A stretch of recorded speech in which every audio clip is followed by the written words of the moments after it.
Hello everyone, welcome back to the last class of preposition. मैंने आपको कल बताया था कि बहुत ज़्यादा चीज़ें नहीं बची हैं, कुछ कॉमन चीज़ें हैं जो डिस्कस करने से रह गई हैं।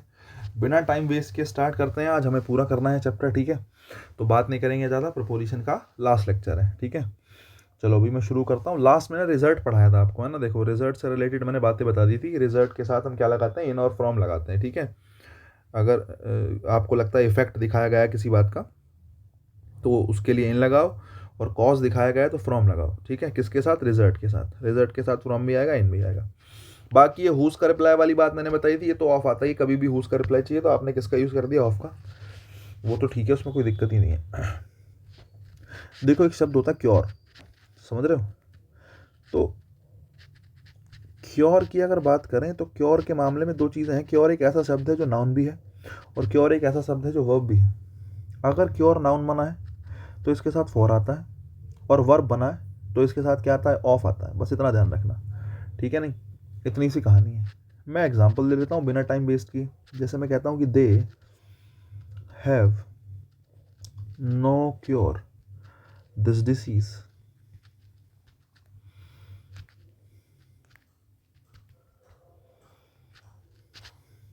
ठीक है। और फिर मैं कहता हूँ कि they will cure you, they will cure you, कि वो तुम्हारा इलाज कर देंगे। किस बात के लिए? दिस डिसीज, इस बीमारी के लिए, ठीक है। देखो, मॉडल के साथ वर्ब की कौन सी फॉर्म? First form. तो यहाँ पे क्योर जो है वर्ब है, और नो एडजेक्टिव होता है। एडजेक्टिव के नो के बाद जो भी नाउन रखा होता है वो बेसिकली, नो के बाद जो भी शब्द रखा होता है वो नाउन होता है बेसिकली। तो क्योर पहले वाले सेंटेंस में नाउन के रूप में आया है तो फॉर लगा दो, no cure for this disease, और cure you of this disease. इतना ध्यान रखना है, नाउन और वर्ब के रूप में फ़र्क होता है। आपको स्पेशली इसलिए पढ़ाया गया है क्योंकि मैं बेसिकली यही सिखाना चाह रहा हूँ कि वर्ब के रूप में, नाउन के रूप में, प्रपोजिशन में फ़र्क हो सकता है, ठीक है ना। ये एक केस नहीं है, बहुत से केस ऐसे आपको देखने के लिए मिलेंगे। नेक्स्ट देखिएगा। जैसे मैं एक सेंटेंस लिखता हूँ, दे रॉब्ड हिम मनी, ठीक है। उसके अलावा मैं लिखता हूँ दे डिप्राइव्ड हिम मनी, दे इन्फॉर्म्ड हिम मनी, दे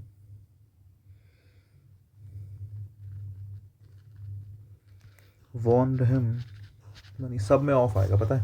मैंने बताया था रॉब्ड के साथ, डिप्राइव के साथ, ठीक है। इनके साथ किसका यूज़ करते हैं? ऑफ का यूज़ करते हैं, है ना। बाकी अबाउट का मीनिंग भी निकल रहा है। They want him about money, किसके बारे में? मनी के बारे में। और अबाउट के मीनिंग में भी किसका यूज़ कर सकते हैं? ऑफ का यूज़ कर सकते हैं। मैंने आपको बताया था पहले से ही कि अगर मीनिंग अबाउट का निकले तो ऑफ का प्रयोग किया जा सकता है। कोई समस्या, कोई आफत, कोई दिक्कत की बात नहीं। इसके बाद एक शब्द बनता है प्राइड, जो बहुत पूछता है पेपर में। प्राइड अगर नाउन बनेगा तो इसके साथ इन आता है, और प्राइड अगर वर्ब बनेगा तो इसके साथ ऑन आता है, ठीक है। प्राइड अगर क्या बनेगा? नाउन बनेगा तो इन आएगा, और वर्ब बनेगा तो क्या आएगा? ऑन आएगा। दो चार जरा एग्जाम्पल देख लो, समझ में तो बात तभी आ पाएगी। जैसे मैं कहता हूँ he is proud his success. दूसरा देखो, ही प्राइड्स हिज सक्सेस। तीसरा देख लो, he takes pride his success. 3 sentence है भाई, देखो मजा आएगा तुम्हें देखने में, ध्यान से देखो। इज एम आर के बाद जो है प्राउड जो होता है वो एडजेक्टिव होता है बच्चे। प्राउड क्या होता है? एडजेक्टिव होता है। वर्ब की फर्स्ट फॉर्म है, ऐसी एस लगी है, वर्ब की फर्स्ट फॉर्म है। ही टेक्स वॉट, वो टेक्स वर्ब है, और क्या लेता है, क्या करता है? प्राइड। तो टेक्स जो है बेसिकली यहाँ पे वर्ब है, और वर्ब का ऑब्जेक्ट है ये। ऑब्जेक्ट मतलब क्या है? नाउन है। मैंने बताया जब जब प्राइड नाउन बनेगा इन लगा दो, जब जब प्राउड ना क्या बनेगा, नाउन बनेगा इन लगा दो, जब जब प्राइड वर्ब बनेगा क्या लगा दो? ऑन लगा दो। He takes pride on his success, और ही इज प्राउड ऑफ। और जब जब प्राउड क्या बनेगा? एडजेक्टिव बनेगा। प्राइड का एडजेक्टिव ही क्या होता है?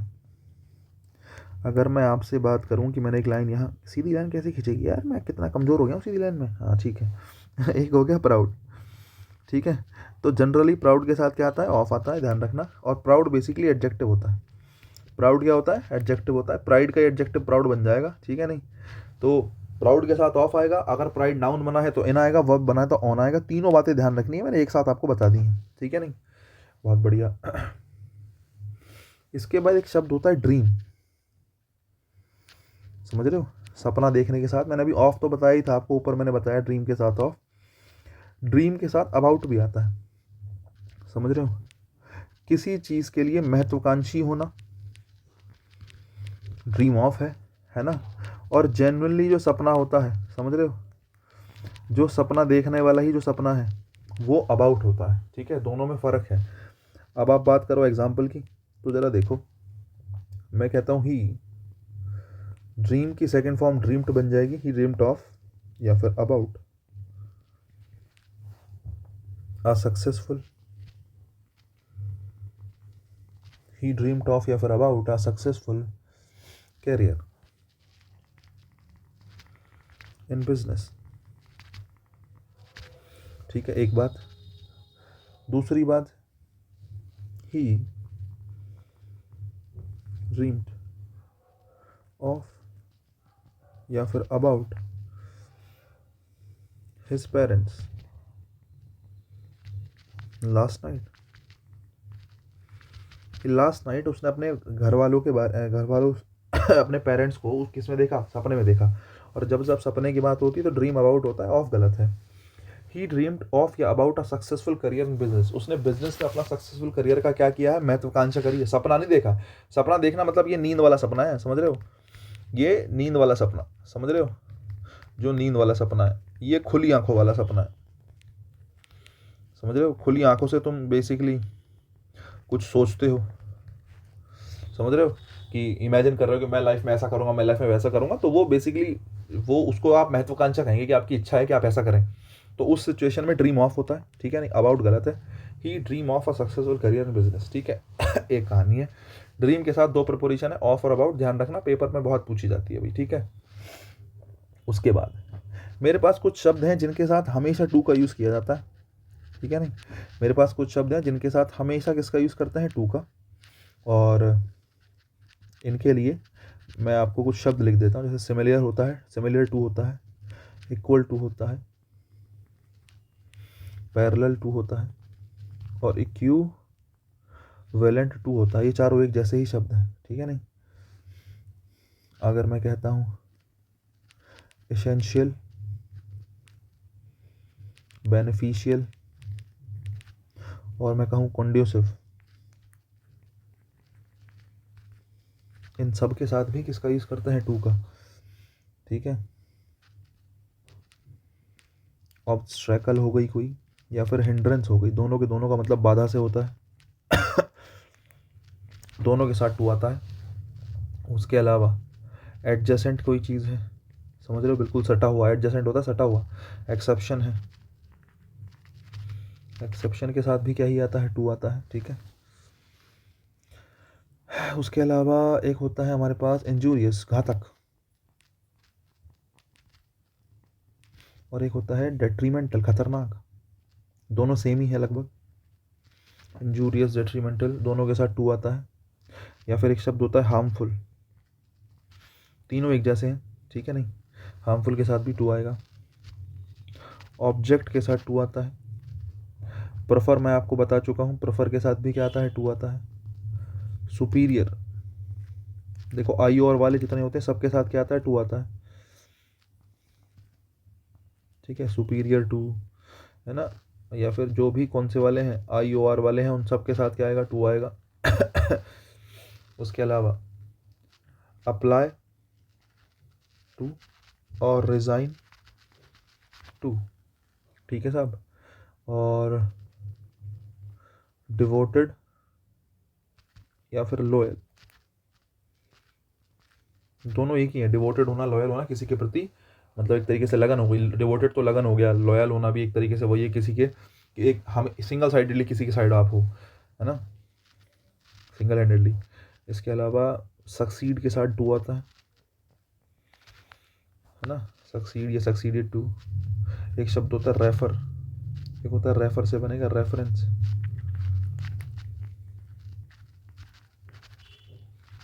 इन सभी शब्दों के साथ जनरली टू का यूज़ किया जाता है, आपको ध्यान रखना है, ठीक है।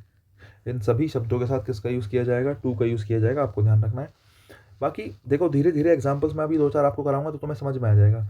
बाकी ये देखो जैसे ये सारे एक जैसे हैं, ये सारे एक जैसे हैं, ठीक है नहीं।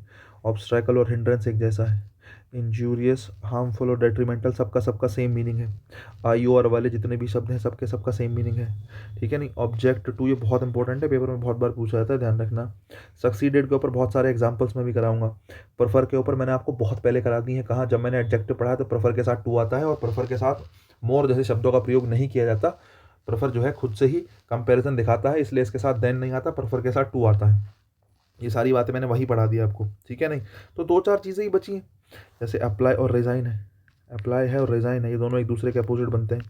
अप्लाई करना, रिज़ाइन करना, दोनों के साथ टू आता है। तो ये कुछ चीज़ें हैं जो मैंने पढ़ाई आपको, ठीक है। और मैं कुछ एग्जाम्पल्स आपको लिखवाता हूँ, आपको मज़ा आएगा, ठीक है। इतना करने के बाद दो चार एग्जाम्पल्स लिख लेते हैं भाई।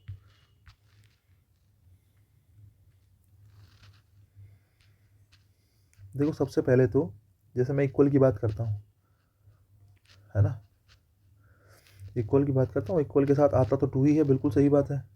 लेकिन ज़रा देख लो इक्वल के साथ टू कब आएगा।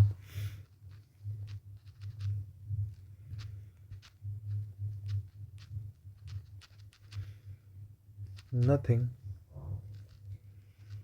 Can never be equal, this record एक बात। दूसरा,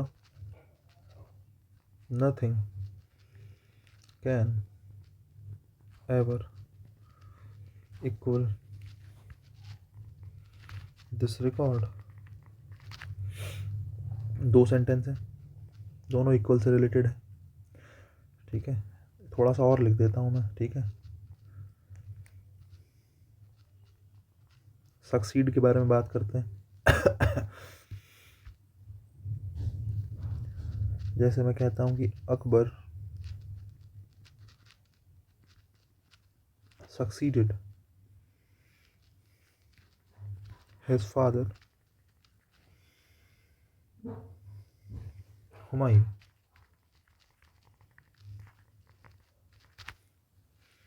एक सेंटेंस में लिखता हूँ कि भाई अकबर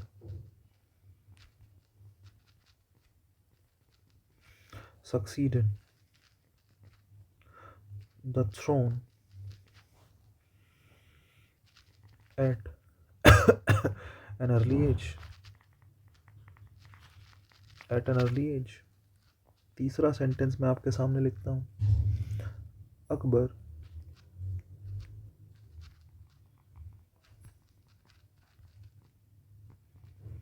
succeeded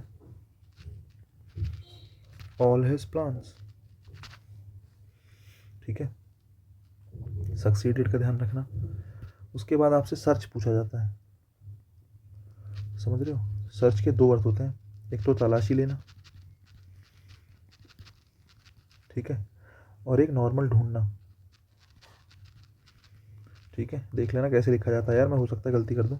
जब सर्च का मतलब केवल ढूंढने से होता है तो वो इंट्रांजिटिव वर्ब के रूप में काम करता है, और उसके साथ क्या आता है, सर्च के साथ जनरली फोर का यूज़ करते हैं। किसका यूज़ करते हैं, फोर का यूज़ करते हैं, ठीक है। सर्च के साथ टू नहीं आता, एग्जामिनर बहुत बार आपको टू लगा लगा के देगा, टू का यूज़ नहीं होगा। ढूंढने के लिए किसका यूज़ करेंगे, फोर का यूज़ करेंगे। और सर्च का मतलब जब जब तलाशी लेने से है, तो ये ट्रांजिटिव वर्ब की तरह बिहेव करता है, और उस टाइम पे इसके साथ नो प्रपोजिशन। जब जब ट्रांजिटिव वर्ब होगा तो प्रपोजिशन लेगा ही नहीं, ठीक है।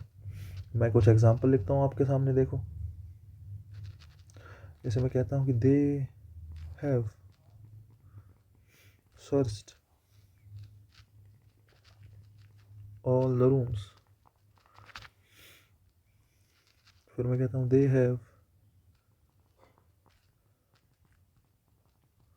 Searched the lost bag everywhere. ठीक है, फिर मैं आपसे कहता हूँ they have searched missing man, the missing man.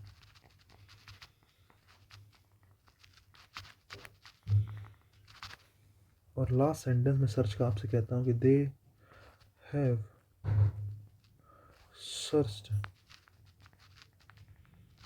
The man.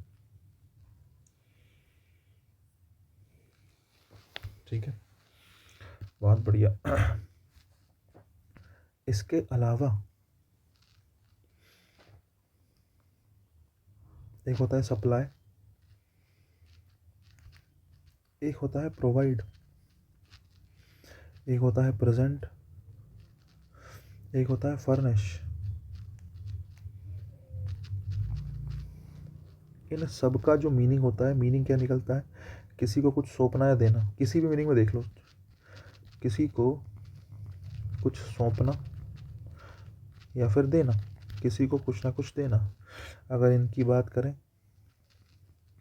तो इन केसेस में समथिंग टू समवन होता है और समवन विद समथिंग होता है। सर ये तो इतनी जल्दी जल्दी बता रहे हो आप हैं। अरे एग्जाम्पल में जब समझाऊंगा तो टेंशन ना लो, इकट्ठे बताऊंगा। बस मैं ये लास्ट बता देता हूँ, समझ रहे हो, ये वाली बात बस मैं लास्ट बता देता हूँ, यहीं तक बताऊंगा, इसके बाद में फिर समझा दूंगा आपको, टेंशन ना लो। ठीक है, इसके 2 एग्जाम्पल और लिख दूँ।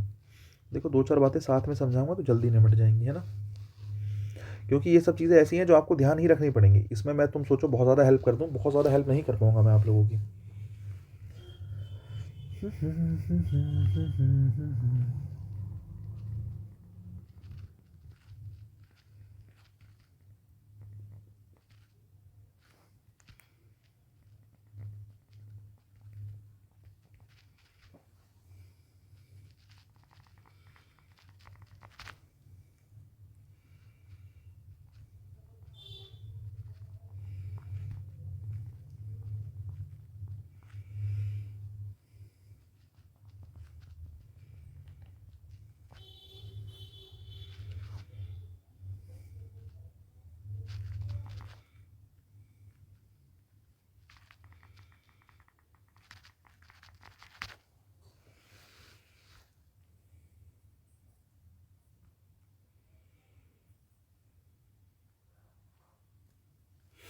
ठीक है, तो ये हो गई कहानी। समझाया मैंने कहाँ से नहीं है, मैंने इक्वल से समझाना है। देखो भी जरा, देखो इक्वल से शुरू करा है अपने हमने। इक्वल के बारे में अगर बात करें, अगर इक्वल मेन वर्ब बना है, अगर इक्वल क्या बना है भाई, मेन वर्ब बना है। ठीक है, जैसे कैन हेल्पिंग वर्ब होता है, मॉडल्स हेल्पिंग वर्ब होते हैं, और इक्वल यहाँ पर मेन वर्ब बना है। इक्वल अगर वर्ब बना है तो वो ट्रांजिटिव वर्ब होता है। कैसी वर्ब होता है इक्वल? Transitive verb. ठीक है साहब, मेन वर्ब के रूप में तो आया ही है, लेकिन साथ में कैसी वर्ब है? इक्वल ट्रांजिटिव वर्ब है। और अगर इक्वल ट्रांजिटिव वर्ब है तो तुम्हें ये बात भी समझ में आनी चाहिए, ट्रांजिटिव वर्ब कोई प्रपोजिशन नहीं लेती। ठीक है, nothing can ever equal this record, बात ख़त्म। सेंटेंस में किसी प्रपोजिशन की कोई आवश्यकता नहीं है। लेकिन वहीं अगर इक्वल एडजेक्टिव बन जाए, जरा देखो, कैन हेल्पिंग वर्ब और बी आपकी यहाँ पे मेन वर्ब है। तुम कहोगे सर इक्वल वर्ब की फर्स्ट फॉर्म हुई तो, अरे ऐसा हो ही नहीं सकता। मॉडल के साथ अगर बी आ जाता है तो बी के बाद फर्स्ट फॉर्म कभी आती नहीं है। कभी ऐसा हो सकता है 2 बार वर्ब की फर्स्ट फॉर्म रखी हो? नहीं हो सकता। कैन बी इक्वल, इक्वल अगर माना यहाँ पे वर्ब की, ये पैसिव वॉइस होता ही, माना ये पैसिव वॉइस होता तो यहाँ पे वर्ब की थर्ड फॉर्म रखी होती है ना, लेकिन यहाँ पे थर्ड फॉर्म है नहीं, यहाँ पे इक्वल लिखा है। तो इक्वल यहाँ पर वर्ब नहीं है, यहाँ पर इक्वल क्या है? Adjective. Nothing can never be equal, कोई भी चीज़ जो है वो इक्वल नहीं हो सकती किसके? इस रिकॉर्ड के। अब जब ये एडजेक्टिव बना है तो वर्ब तो अपना ऑब्जेक्ट ले सकती है, वर्ब ने अपना क्या बना लिया? रिकॉर्ड का ऑब्जेक्ट बना लिया, इसलिए प्रपोजिशन की ज़रूरत नहीं थी। लेकिन एडजेक्टिव को अगर नाउन से जोड़ना है तो क्या चाहिए? प्रपोजिशन चाहिए। क्या चाहिए? प्रपोजिशन चाहिए। तो इक्वल के साथ 2 सिचुएशन है। अगर इक्वल एडजेक्टिव के रूप में आया है तो इसके साथ क्या आएगा? टू आएगा। और अगर इक्वल ट्रांजिटिव वर्ब के रूप में आया है तो इसके साथ कोई प्रपोजिशन नहीं आएगी, नो प्रपोजिशन। ठीक है साहब, मुझे लगता है बात समझ में आई होगी। सक्सीड की बात करें, सक्सीड मतलब सफल होने से है। सक्सीड किससे है? सफल होने से है, आपको पता होगा। देखो सक्सीड एक ट्रांजिटिव वर्ब होती है। सक्सीड कैसी वर्ब है? ट्रांजिटिव वर्ब है, अगर उसका मतलब है किसी के स्थान पर आना। अगर सक्सीड का मतलब ट्रांजिटिव वर्ब के रूप में मैं ले रहा हूँ तो इसका अर्थ होगा किसी के स्थान पर आना, किसी के स्थान पर आना, समझ रहे हो, किसी के स्थान पर आना, किसी का स्थान लेना। Akbar succeeded his father Humayun, कोई प्रपोजिशन नहीं चाहिए, सेंटेंस ऐसे कैसी ठीक है क्योंकि सक्सीड यहाँ पर ट्रांजिटिव वर्ब है। अच्छा ठीक, अगर सक्सीड का मतलब किससे है, किसी चीज़ का प्राप्त होना, किसी चीज़ का प्राप्त होना या किसी चीज़ को पाना, समझ रहे हो, किसी चीज़ को प्राप्त होना, किसी चीज़ को पाना, तो उस सिचुएशन में जो हमारे पास सक्सीडेड होगा उसके साथ प्रपोजिशन आएगी टू। ठीक है, Akbar succeeded to the throne, Akbar ने प्राप्त किया, क्या प्राप्त किया, सक्सीडेड टू द थ्रोन, या अकबर जो है अकबर ने पाया अकबर कहाँ पहुँचा, थ्रोन तक पहुँचा, at an very early age. तो बेसिकली ये डेस्टिनेशन होगा एक तरीके से, जो थ्रोन हो गई क्या होगी डेस्टिनेशन, और डेस्टिनेशन के लिए प्रपोजिशन एक तरीके से क्या आ गई टू आ गई, Akbar succeeded to the throne, ये अकबर जो है धीरे धीरे मतलब कहाँ तक पहुँच गया, थ्रोन तक पहुँच गया at an very early age. तो टू इसलिए लगाया गया क्योंकि एक प्रकार से डेस्टिनेशन है। ठीक है, नेक्स्ट देखो, Akbar succeeded all his plans. अब यहाँ पे सक्सीडेड का मतलब प्राप्त होने या किसी के स्थान पर आना नहीं, अकबर जो है सफल हुआ, क्या हुआ, अकबर सफल हुआ। सक्सीडेड का मतलब यहाँ पर किससे है, सफल होने से है, और अगर सक्सीडेड का मतलब सफल होने से है तो सक्सीडेड के साथ क्या आएगा इन आएगा, Akbar succeeded in all his plans. तो सक्सेस के साथ ट्रांजिटिव वर्ब के रूप में कोई प्रपोजिशन नहीं आएगी, अगर उसका मतलब प्राप्त होने या पाने से है तो टू आएगा, और उसके अलावा सफल होने से है तो इन आएगा। ठीक है, दो प्रपोजिशंस आपको ध्यान रखनी है, बाकी ट्रांजिटिव के रूप में भी आ ही सकता है। नेक्स्ट हमने बात करी सर्च की, सर्च मतलब तलाशी लेना या ढूंढना। अब देखो, तलाशी लेना या ढूंढने का मतलब एक सेंटेंस में दोनों वाली मीनिंग भी हो सकती है, एक मीनिंग भी हो सकती है, ये बात तुम्हें सेंटेंस से बेहतर समझ में आएगी। एक बार देखो, दे हैव सर्च, उन्होंने सर्च किया, ऑल द रूम, सारे के सारे कमरे। अब कमरे ढूंढे होंगे या कमरों की तलाशी ली होगी, यार कमरा ढूंढने वाली चीज़ थोड़ी है कि कमरा ढूंढना पड़ रहा है मेरे को, यार कमरा तो मुझे पता है, रूम इतना बड़ा रूम है उसको ढूंढना थोड़ी पड़ेगा, कमरों की तलाशी ली होगी इन्होंने। तो बेहतर है कि दे हैव सर्च्ड, तलाशी लेने के मतलब में कोई प्रपोजिशन नहीं आती, यहाँ पर नो प्रपोजिशन, समझ रहे हो, यहाँ पर नो प्रपोजिशन, क्योंकि यहाँ पर सर्च का मतलब किससे है, तलाशी लेने से। ठीक है, नहीं, दे हैव सर्च्ड, उन्होंने तलाशी ली है किसकी, ऑल द रूम, सारे के सारे कमरों की उन्होंने तलाशी ली है, कोई प्रपोजिशन नहीं आई। नेक्स्ट देखो, they have searched the lost bag everywhere, जो खोया हुआ बैग है उन्होंने सब जगह ढूंढा। अगर बैग खो गया, द लॉस्ट बैग, अगर बैग खो गया तो खोए हुए बैग की तलाशी ले लोगे, जब बैग ही नहीं है तो तलाशी कैसे ले लोगे, बैग खो चुका, अगर बैग खो चुका तो बैग को ढूंढा जा रहा होगा, और ढूंढने के लिए सर्च के साथ क्या आता है, फॉर आता है। यहाँ पर सर्च फॉर का मतलब किससे है, ढूंढने से, सर्च फॉर का मतलब किससे है, ढूंढने से। दे have search for the lost bag, उन्होंने ढूंढा, लॉस्ट बैग मतलब खोया हुआ बैग, एवरीवेयर मतलब हर जगह। नेक्स्ट देखो, they have search the missing man, वो किसको ढूंढ रहे हैं, मिसिंग मैन, एक आदमी जो मिसिंग है। अगर आदमी मिसिंग है, सोच के देखो, अगर आदमी मिसिंग है और व्यक्ति अगर मिसिंग है तो उसकी तलाशी तो ले नहीं सकते, तलाश मिसिंग आदमी को ढूंढा ही जाएगा, और ढूंढने के लिए क्या लगाओगे, फॉर लगाओगे। They have search for the missing man. Next देखो, they have search the man, अब एक आदमी है, यहाँ पर ऑब्जेक्ट क्या है, केवल द मैन है, तो मैन की सिचुएशन में दोनों सीखें। पहली बात तो आप ऐसा कर लो कि नो प्रपोजिशन, नो प्रपोजिशन का मतलब है उन्होंने आदमी की क्या ली, तलाशी ली। ठीक है, या फिर आप लिख सकते हो दे have search for the man, मतलब उस आदमी को ढूंढा। दे हैव सर्च द मैन, उन्होंने उस आदमी की तलाशी ली। अब they have searched for the man, उन्होंने उस आदमी को ढूंढा। दोनों ही बातें ठीक है, आदमी खो भी सकता है तो आदमी को ढूंढ रहे हैं, और आदमी सामने खड़ा है उसकी तलाशी भी ले सकते हैं, तो दोनों ही बातें क्या है, ठीक है, कोई समस्या की बात नहीं। ठीक है, सप्लाई हो गया, प्रोवाइड हो गया, प्रेजेंट हो गया, फर्निश हो गया, सबका मतलब होता है किसी को कुछ देना, किसी को कुछ सौंपना।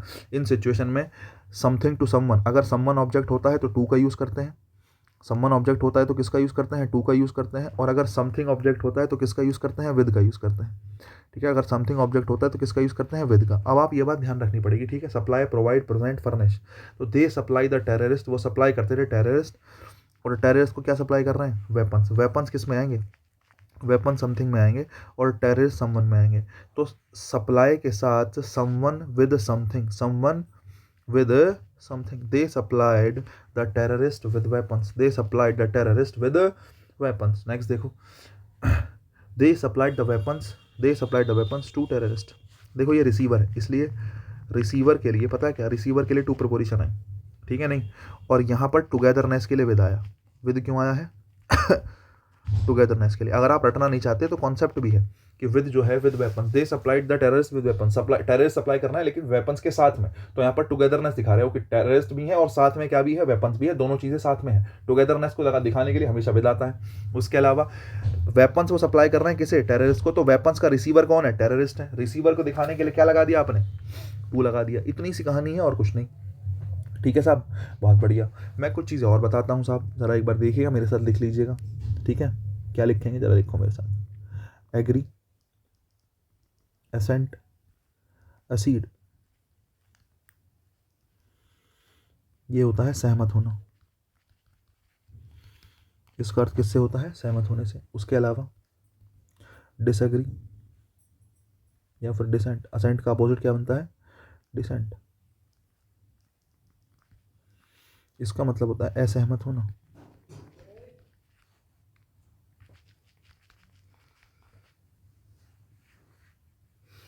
अब देखो यहाँ पे बहुत सी चीज़ें हैं। ठीक है, एग्री विद समवन होता है,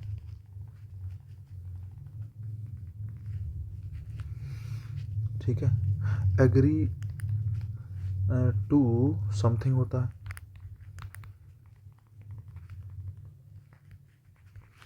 ठीक है, और एग्री ऑन कोई मैटर दिखा रहे हो या कोई इशू की बात कर रहे हो, कोई मैटर है या फिर कोई इशू है। एग्री ऑन किसी मैटर पे, किसी इशू पे तुम सहमत हो रहे हो, तो उसके लिए भी किसका यूज़ करते हैं, ऑन का यूज़ करते हैं। 3 प्रिपोजिशन आती है इन सब के साथ, सहमत हो असहमत हो, सबको मैंने एक साथ लिख दिया आपके सामने। ठीक है, ध्यान रखना पड़ेगा इसका। बात एग्जाम्पल की कर लेते हैं साहब। पीडीएफ बहुत बड़ी हो गई है तभी वो बफर कर रहा है, पता है। एग्जाम्पल की बात करें तो हमारे पास है कि he will agree, this person, he will agree this offer, और he will agree this matter। 3 sentence, इनसे आसान कुछ हो नहीं सकता। पर्सन की बात कर रहे हो, समवन की बात कर रहे हो तो किसका यूज़ करोगे, विद का। ऑफर की बात कर रहे हो तो किसका यूज़ करोगे, एग्री टू।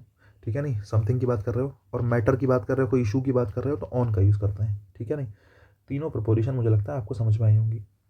बहुत बढ़िया। नेक्स्ट देखो, इसके बाद हमारे पास 3 शब्द आते हैं। एक होता है अकाउंटेबल, ठीक है, रेस्पॉन्सिबल, और उसके अलावा आंसरेबल। तीनों का मतलब जिम्मेदार होने से है, समझ रहे हो नहीं, तीनों का मतलब किससे है, किसी ना किसी प्रकार से जिम्मेदार होना।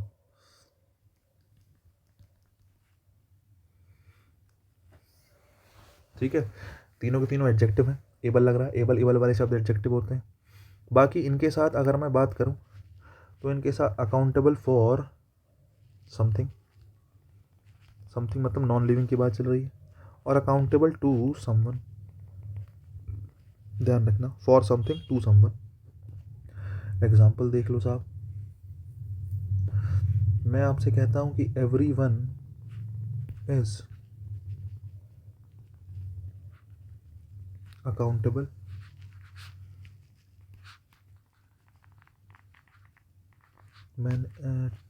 To his managers. ठीक है, और मैं आपसे कहता हूं कि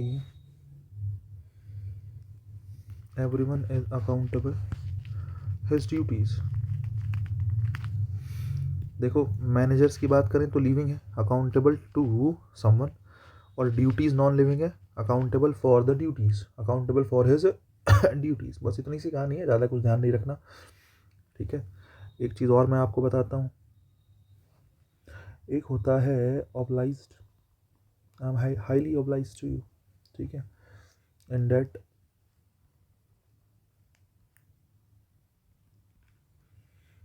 और ग्रेटफुल। तीनों का अर्थ क्या होता है, किसी का आभारी होना।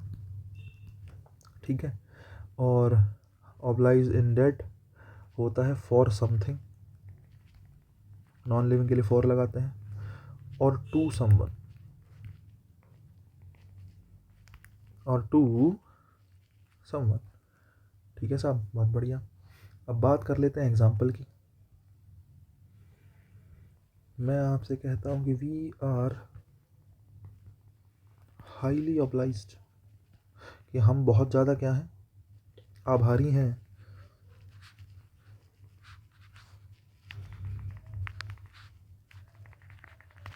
अब देखो, वी आर हाईली ऑब्लाइज्ड है ना, टू समवन, समवन मतलब लिविंग की बात कर रहे हो, ठीक है। और ये हो गया नॉन लिविंग। और for your help, highly obliged to you for your help, to you for your help. Non living के लिए फॉर आ गया, लिविंग के लिए टू आ गया। इससे आसान कुछ नहीं हो सकता है मेरे हिसाब से, ठीक है। ध्यान रखने की बात है। इसके बाद एंग्री एंग्री के अलावा अनॉयड है ना, और डिस्गाइज्ड मीनिंग लगभग सबके सेम है ना। एंग्री एट समथिंग और एंग्री विद समवन। ध्यान रखना, लिविंग के लिए विद आएगा, नॉन लिविंग के लिए एट आएगा, ठीक है। एग्जाम्पल्स की बात कर लें तो ज़रा देख लो। मैं आपसे कहता हूँ कि they are angry, your result. अब रिजल्ट नॉन लिविंग है, लेकिन अगर मैं कहता हूँ दे आर एंग्री, किससे, तुमसे ही नाराज है, ऐसा भी तो हो सकता है। लिविंग की बात चल रही तो angry with someone, angry with you. Non living की बात चल रही तो देखो क्या लिख रखा है, एट लिख रखा है, angry at your result, they are angry at your result, और they are angry with you. ध्यान रखना दोनों चीज़ों के लिए। और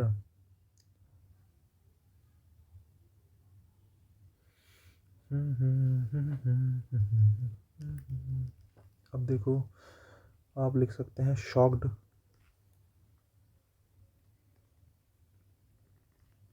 सरप्राइज्ड, एस्टोनिश्ड,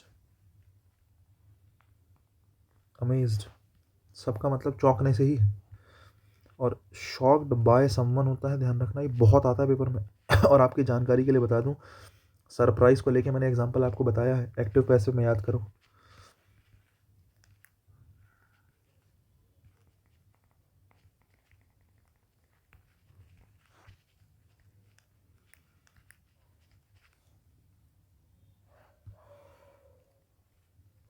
समझ रहे हैं आप, by someone eight something, by someone eight something. Shocked हो गया, सरप्राइज हो गया, एस्टोनिश्ड हो गया, अमेज्ड हो गया, सबका मतलब चौंकने से ही होता है, सारे शब्द सेम है।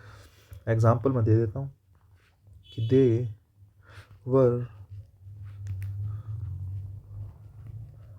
शॉक्ड द न्यूज़,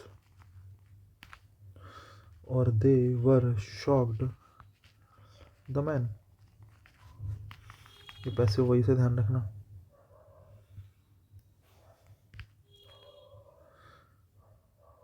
हाँ ये देखो, तो न्यूज़ है समथिंग, तो देवर शॉक्ड एट द न्यूज़, और किसने, मैन ने कर दिया, तो मैन हो गया डूअर, और डूअर को दिखाने के लिए किसका यूज़ करते हैं, बाय का, ठीक है। नहीं, देवर शॉक्ड एट द न्यूज़ और देवर शॉक्ड बाय द मैन, है ना। तो मैन डूअर है, इसलिए डूअर के लिए आपने बाय लगा दिया, और समथिंग के लिए किसका यूज़ करेंगे, एट का यूज़ करेंगे। ध्यान रखना, ये वाली बात मैं आपको एक्टिव पैसिव में बता चुका हूँ कि सरप्राइज के साथ एट भी आता है, बाय भी आता है ना। एट समथिंग होता है, बाय समवन होता है, एट समथिंग होता है, बाय समवन होता है।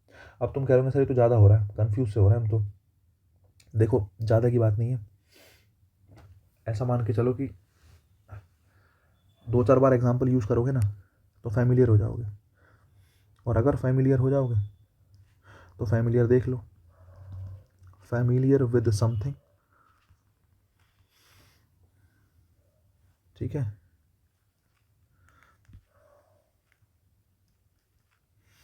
और familiar to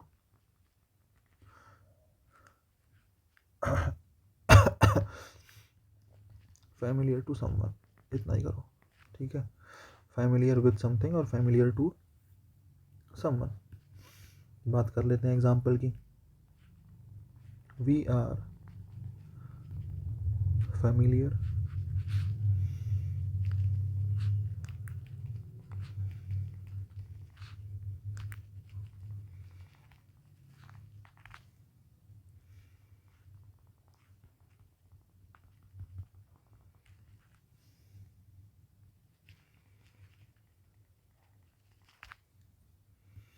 we are familiar the technology, we are familiar, technology क्या है, समथिंग है, तो फैमिलियर विद द टेक्नोलॉजी। और पर्सन के लिए क्या है, familiar to the person, familiar to the person, ठीक है। समवन के लिए टू लगा दिया और समथिंग के लिए क्या लगा दिया, विद लगा दिया, ठीक है। बहुत आसान सी बात है। इसके बाद क्या बचता है, कंप्लेन देख लो।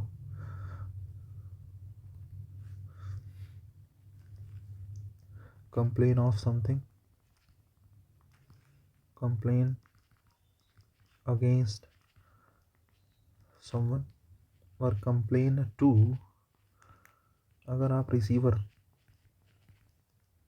दिखाना चाह रहे हैं तो टू लगा लें। कंप्लेन के साथ जनरली तो 3 ही प्रिपोजिशन आती हैं। अब एग्जांपल देख लीजिएगा, the players complain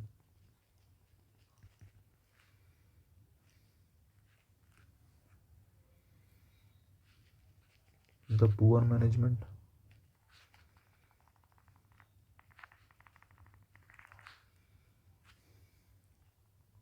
and the coach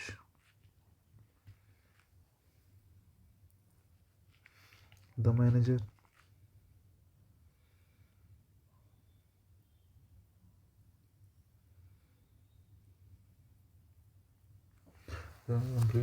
poor management and, ठीक है साहब, मैनेजर सही बैठ रहा है, मैं सही पता स्ट्रक्चर ठीक बन रही कि नहीं ऑफ द टीम। देखो भाई, पुअर मैनेजमेंट है, समथिंग है, तो कंप्लेन ऑफ समथिंग है ना। Players complain of the poor management and against the coach, players ने क्या करी, कोच के अगेंस्ट कंप्लेन करी है, किसी के खिलाफ कंप्लेन करना समवन के लिए, ठीक है। ऑफ समथिंग, और करी किससे है, कंप्लेन का रिसीवर कौन है, manager of the team, manager of team के मैनेजर को करी, तो रिसीवर कौन है, मैनेजर, तो मैनेजर के लिए क्या लगा दिया आपने, टू लगा दिया। The players complain of the poor management and against the coach, ठीक है, नहीं, to the manager of the team, to the manager of the team. बहुत बढ़िया, आई थिंक आपको बात समझ में आई होगी। नेक्स्ट देखो, इसके बाद हमारे पास बचता है, क्या बचता है, क्वारल बचता है,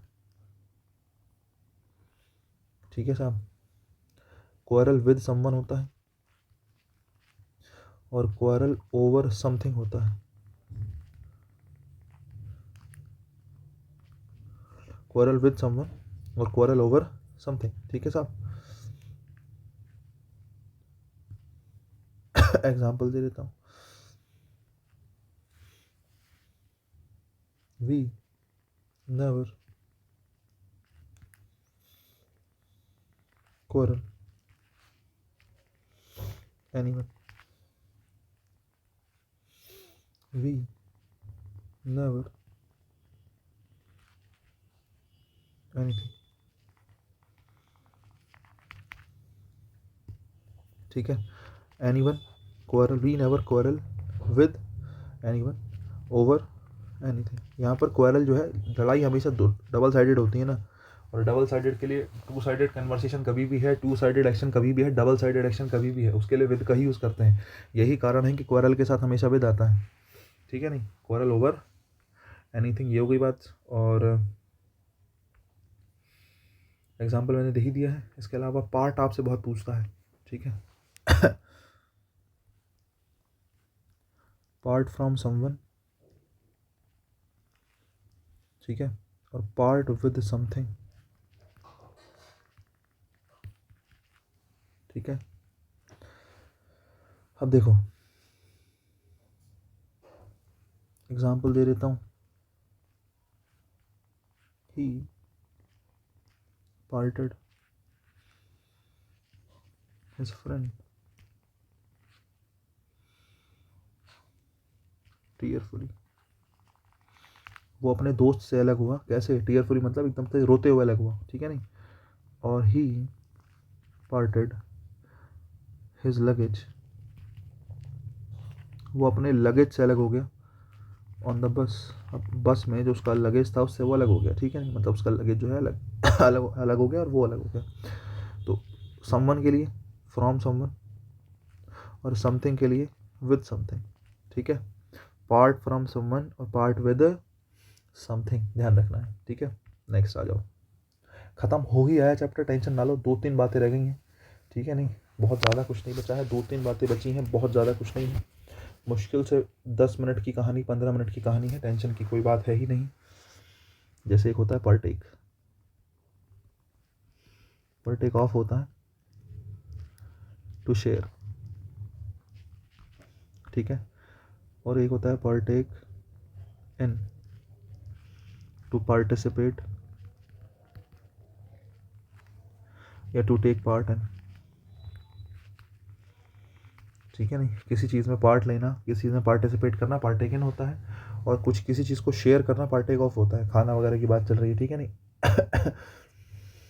प्रॉफिट की बात है, किसी भी चीज़ की बात है, पार्टेक ऑफ है। अब एग्जांपल मैं आपको दे देता हूँ साहब, जैसे मैं कहता हूँ they did not partake the profit,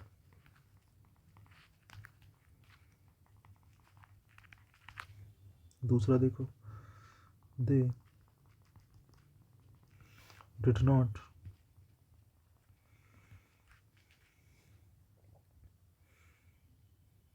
the debate.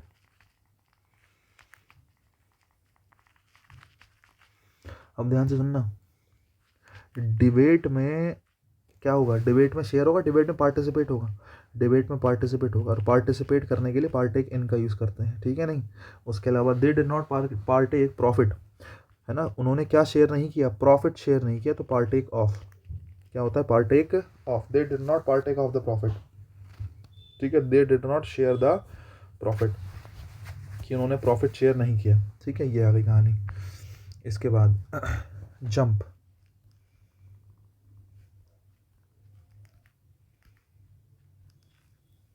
Jump eight, और एक होता है जंप टू, ठीक है, जंप एट होता है टू एक्सेप्ट रैपिडली, है ना, एकदम झपट के एकदम पकड़ देना किसी चीज़ को, ठीक है, एकदम एकदम जिंदा दिली से किसी चीज़ को एक्सेप्ट करना, कह रहे तो बहुत अच्छी चीज़ है, हाँ मैं ले लेता हूँ, ठीक है, तो एक्सेप्ट रेडिली, बिल्कुल एकदम रेडी होके एकदम से एकदम कि हाँ यार तो अच्छी चीज़ है। और जंप टू, किसी जल्दी ही जल्दबाजी में किसी कंक्लूजन पर पहुंचना, ठीक है, नहीं जल्दबाजी में किसी कंक्लूजन पर पहुंचना, जंप टू, ठीक है, जंप टू और जंप एट बहुत बहुत पूछा जाता है पेपर में।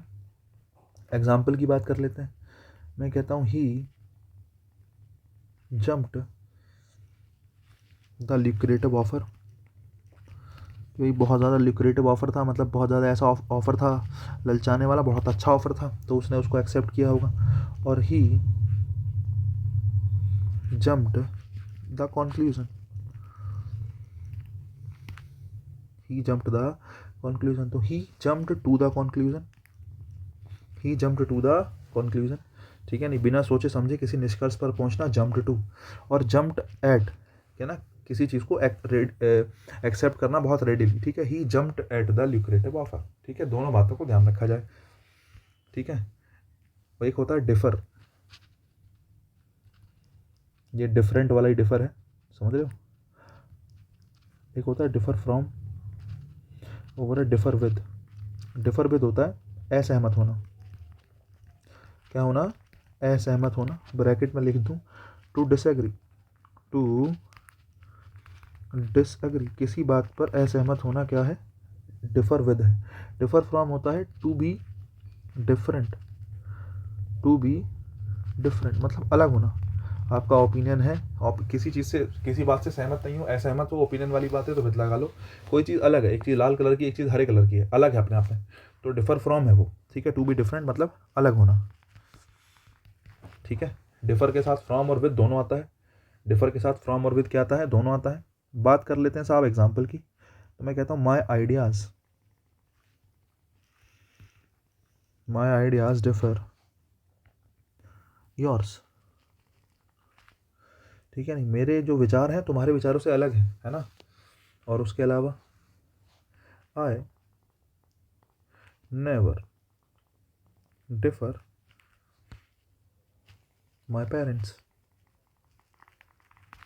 ठीक है, मैंने कहा माई आइडियाज़ डिफर योर्स, मेरे आइडियाज़ जो हैं, देखो जरूरी नहीं है कि तुम सामने वाले से असहमत हो, तुम्हारे विचार अलग हो सकते हैं, ठीक है। जैसे मैं कह रहा हूँ माई आइडियाज़, जो मेरे आइडियाज़ हैं, जो मेरे विचार हैं, वो डिफर हैं, अलग हैं, ठीक है। नहीं, किससे अलग हैं? तुमसे अलग है, तुम्हारे विचारों से अलग है, तो my ideas differ from yours, ठीक है ना। यहाँ पर मेरे आइडियाज़ जो हैं, मेरे जो विचार हैं वो अलग हैं, ठीक है नहीं, और तुम्हारे विचार जो हैं वो क्या है, अलग हैं, आप ये कहना चाह रहे हो, असहमति नहीं दिखा रहे हो आप। लेकिन अगला देखो, sentence number 2, I never differ my parents, I never differ my parents, इस बात का मतलब क्या है, मैं कभी भी जो हूँ अपने पेरेंट्स से क्या नहीं होऊंगा, असहमत नहीं होऊंगा, ठीक है। अलग होना नहीं है यहाँ पे, मतलब यहाँ पर किस बात से, कि मैं कभी भी अपने पेरेंट्स की बात जो है उनकी बात से असहमत नहीं होता, जैसा वो कहते हैं वैसा कर लेता हूँ। तो यहाँ पर डिफर क्या आएगा, I never differ with my parents. यहाँ पर डिफर विद का मतलब किससे है, असहमत होने से। नेवर डिफर विद मतलब असहमत होना, ठीक है। डिफर विद हो गया असहमत होना, ठीक है, बहुत बढ़िया। नेक्स्ट देखो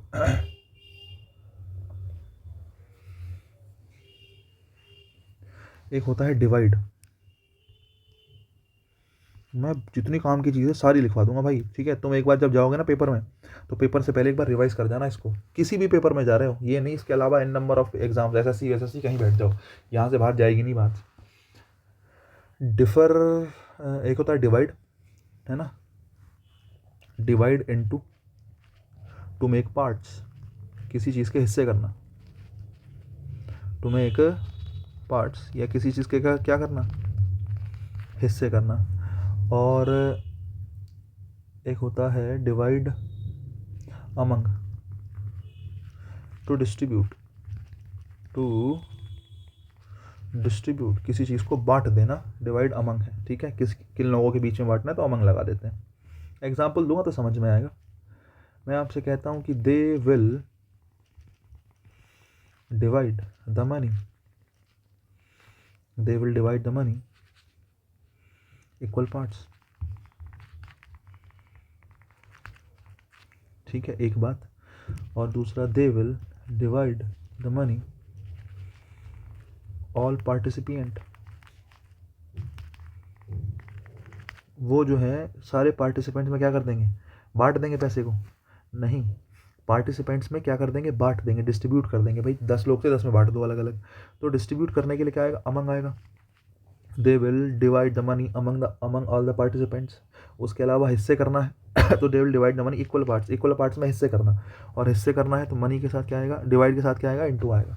they will divide the money into equal parts, ठीक है साहब। तो ये आगे डिवाइड। उसके अलावा एक आपसे पूछता है,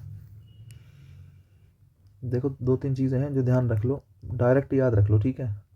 एक्ट ऑन, एक्ट अपॉन और एक्ट फॉर, 3 चीज़ें होती हैं, act on, act upon, act for. Act on होता है प्रभाव डालना, टू अफेक्ट, क्या होता है, प्रभाव डालना किसी व्यक्ति पर।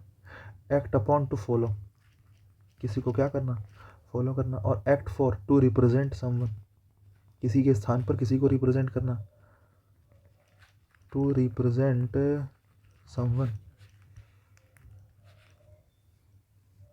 To represent someone. Act on, act upon, act for, act on, act upon, act for, ठीक है, बहुत बढ़िया। देखो भी ज़रा,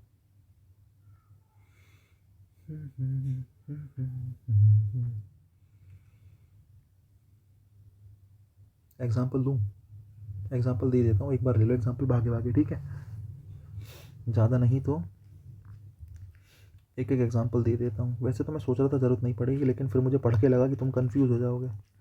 ही विल नॉट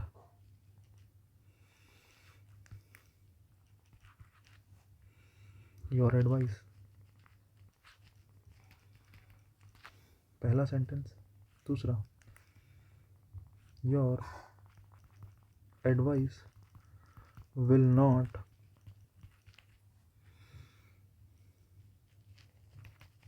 हिम। और तीसरा, द वाइस प्रेसिडेंट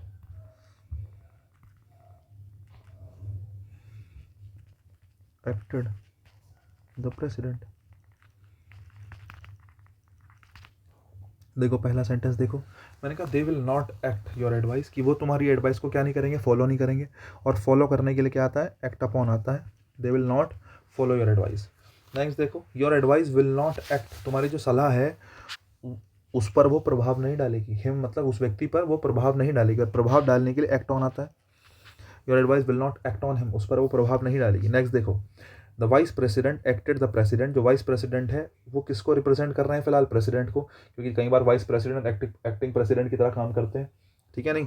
तो the vice president acted for the president मतलब किसी और व्यक्ति को रिप्रेजेंट करना, किसी के स्थान पर होना, किसी के स्थान पर होना, एक्टेड फॉर होता है, ठीक है नहीं, क्या होता है, एक्टेड फॉर होता है। बहुत बढ़िया। और बता दें दो एक बात, चलो ठीक है, जैसे कि हम चाह रहे हैं कि समय बच रहा है तो एक आधी बात और कर लेते हैं। जैसे मैं आपसे कहता हूँ टेक लीव ऑफ, है ना, टेक लीव ऑफ होता है टू से फेयरवेल, ठीक है, किसी को अलविदा कहना। अलविदा कहना मतलब परमानेंट वाली बात कर रहे हो आप, कैसी परमानेंट, तुमने अलविदा कह दी। एक होता है टेक लीव फ्रॉम, एक होता है टेक लीव फ्रॉम। बहुत बढ़िया। टेक लीव फ्रॉम होता है छुट्टी लेना, टेम्परेरी, क्या लेना, छुट्टी लेना, टेम्परेरी। तो ये दोनों बातें आपसे कई बार पूछ ली जाती हैं, ठीक है नहीं। जैसे मैं कहता हूँ कि he took leave the host and went home, और मैं कहता हूँ कि he took leave his office for a week, उसने छुट्टी ली है ऑफिस से अपने एक सप्ताह के लिए, मतलब टेम्परेरी है, और टेम्परेरी है तो take leave from, take leave from. He took leave the host and went home, उसने अपना होस्ट के पद से क्या लिया है, छुट्टी ली है, या उसको अलविदा कह दिया, एंड वेंट होम, और वो घर चला गया। भाई अपना होस्ट का पद उसने त्याग दिया, वो पहले होस्ट करता था, वो फिर उसने होस्ट करना बंद कर दिया। जैसे अमिताभ बच्चन जी हैं, होस्ट थे किसके, कौन बनेगा करोड़पति के, लेकिन अब वो रिटायर हो गए उस शो से कि भाई अब नहीं करेंगे आगे वो। तो वही है टेक लीव, क्या, टेक लीव ऑफ, टू से फेयरवेल समथिंग, टू से फेयरवेल टू समथिंग, किसी चीज़ को फेयरवेल कहना, ठीक है। तो टेक लीव ऑफ हो जाएगा। Take leave from, take leave off, दो चीज़ें ये हैं, ठीक है। इसके अलावा देखो